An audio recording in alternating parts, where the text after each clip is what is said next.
Welcome to Tenor Tech, where I solve the problems you didn't even know you had. You start by confirming compatibility and power. Plug the supplied adapter into the station and into the wall.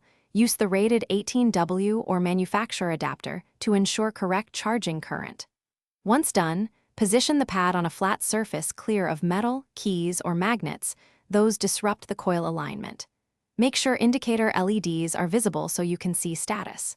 This reduces heat and misalignment. It also speeds initial connection and prevents intermittent drops while you place the device. You now align the device carefully. Place your phone slowly onto the pad and center its charging coil over the station's coil. On many phones, the coil sits near the middle or behind the camera. If you feel heat or see a blinking LED, lift and reposition. This handshake can take up to 10 to 15 seconds while the charger negotiates current. Make sure case thickness is acceptable. Heavy or magnetic cases stop efficient transfer. Once steady, charging rate stabilizes, and you can monitor percent or animation. You finish by monitoring and adapting.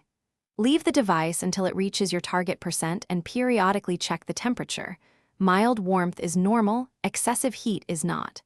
If charging stops or blinks, unplug the station for 10 seconds to reset it, then replug and recenter the device. If problems persist, remove the case, test with a different phone, and confirm the adapter delivers the rated wattage. That single troubleshooting step, reset and recenter, fixes most alignment or handshake. Thanks for watching. Subscribe to keep your life in tune.